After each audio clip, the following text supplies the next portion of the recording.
If you follow our show, then you know we love pizza. And here in Courthouse, when Fireworks Pizza opened, we came a-knockin'. A wood-burning oven, a variety of beer, and an open atmosphere set apart Fireworks Pizza from all the rest. We're with Sean, owner of Fireworks Pizza. How did this come about? Like most things, it was never really planned. My brother and I have been partners out in Loudoun County for, as I mentioned, about 18 years. And we have a little bakery sandwich place that does very, very well and is wildly popular. So we said, why don't we just do pizza? So if you go to the Fireworks, the original one in Leesburg, you got pizza, a few salads, a couple appetizers, and a couple sandwiches. It's very, very lean and mean, but it's packed, it's fantastic, and it's very, very popular. And out of all of Northern Virginia, why here? Why Courthouse? It's a dynamite location. You couldn't ask for better. It's right next to a metro stop, buckets of foot traffic. There's a huge hotel right over top of us. It's a dynamite location. Just everybody's passing it up. But you look at a space and go, I could work with this. I can make something happen here. And Fireworks Pizza, where did that name come about? We definitely knew we wanted fire in there. We've done a lot of research. We've done a lot of eating pizza. I always like to tell people I gained 10 pounds just doing research and development. Anyway, so we decided that fire had to be in the name somehow. You think of excitement, you think of a celebration, and that's what we really are, the celebration of food. Where do you get your ingredients? Are they mainly local? As much as possible, we like to buy local. There's a lot of great stuff right here in our backyard. The local stuff is very, very much a part of what we do. So many of our local farmers are friends and regular guests of our restaurants, but if I wanted to have a really destination pizza that I can get excited about, I'm going to come to a place like this that's wood-fired and using natural ingredients and local things and has some finesse to it. Let's talk beer. You have quite a selection of Belgian beer. Is that your passion? I believe that Belgian beer is sort of the classical music of the music world. There's established breweries all over the country that once they've mastered their art and they have their following, then they're going to turn their hands at Belgian brewing. I think that they're the finest in the world. So for someone coming in for the first time, what would you tell them to order? Well, that's a good question, because sometimes you say to yourself, this is what I'm going to drink, what do I want to eat with it? And other times you say, well, this is what I'm going to eat, what do I want to drink with it? The hamburgers here, I mean, who would expect, but the burgers here are really great. But one of my personal favorites is the Barcelona that has an olive spread down first, and Mahone cheese and roasted red peppers and things that aren't even on a lot of pizza restaurants' menus. If you can only do something okay, then let's not do it at all. If you're going to do it, it ought to be just as good as you can make it. Can we head back to the kitchen? I want to see how that Barcelona pizza is prepared. Let's do it. That sounds like my idea of a good time.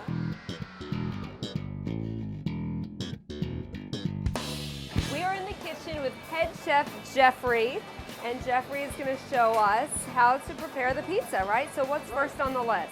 Well, you first got to stretch the dough. We've already made the dough, of course, and the crust is really the highlight. But you see how soft it is. It is very Yeah, soft. you start with the rim, and you just kind of build a little rim out to the edge. That's the start. And then try to start with as much as a nice circle as you can so it's even. And then you sort of stretch this way while you're stretching that way with the other hand. You'll never see us use a rolling pin because that just flattens the dough. All the little air bubbles that are inside will just be smashed out, and then you'll have none of that character that I like so much. Next, we slide over this way. I'll do the Barcelona for you to start here. And is this aioli or tapenade? It's a tapenade. Okay. It's a black olive tapenade. There is a little bit of sun-dried tomato pureed in there as well. A lot of extra virgin olive oil and a little bit of roasted garlic as well. Is that a paintbrush you're using there? Yeah. Yeah, that's a good idea. Smoked Spanish chorizo here. And the smell is great. It all smells so fresh. What kind of cheese is this? This is Mahone. It's a Spanish cheese. Okay. And very light, nutty flavor. And so that's that with the Barcelona? That's Barcelona.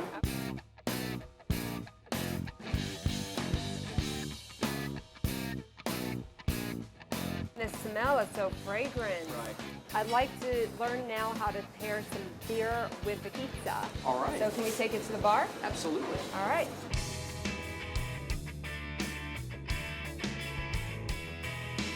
We're at the bar with Mike, beverage manager. Mike, do you try every single beer that's here? Indeed. Most I've already had, and our personal preference sort of choices, but something new that I know has come up from somebody big or the next hot thing or whatever it may be, I'll definitely sit down and try it before we put it on. I won't just go by word of mouth alone. We want to make sure we serve what not only we want here, but our owners are into too as well, because they're huge in the beer industry. They have been in this area locally anyway for about 25 years or so. And someone coming in here and seeing the selection of beer that you have, what would you advise them? How do they order? Really depends on personal taste. We get a lot of people here that say, I don't like dark beer and I don't like light beer. And we try to educate and basically say, don't limit yourself to dark and light, because there are so many variances between each one.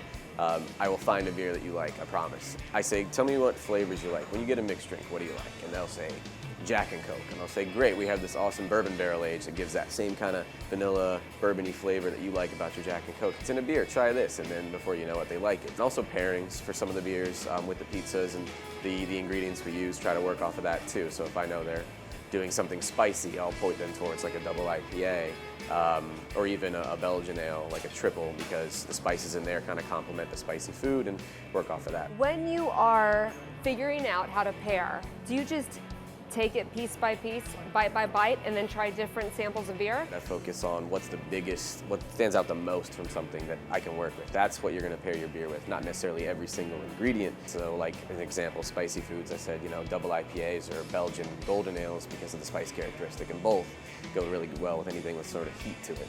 I love beer. That's I do it. too. That's all I got to say. Yes.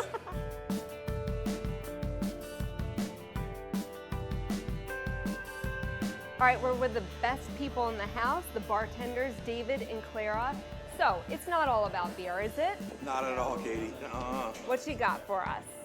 Well, to start with, I'm going to make one of our specialty cocktails, our cucumber lavender mojito. Let's start off with these cucumbers. Cucumbers are a very popular ingredient in cocktails these days. Add some mint leaves. Then what we'll do is squeeze 2 limes in here, ice, Bacardi rum. Add the simple syrup, shake. We're trading your beer for a cocktail. This isn't a straw. That is sugar cane. It's nice to have a drink like this. All right. I am going to make a basil grapefruit martini. Basil leaf.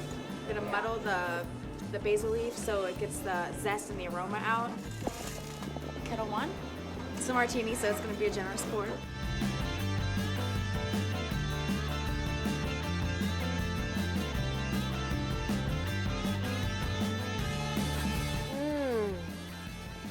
Good, huh? The first thing you take in is the smell, which is of the basil.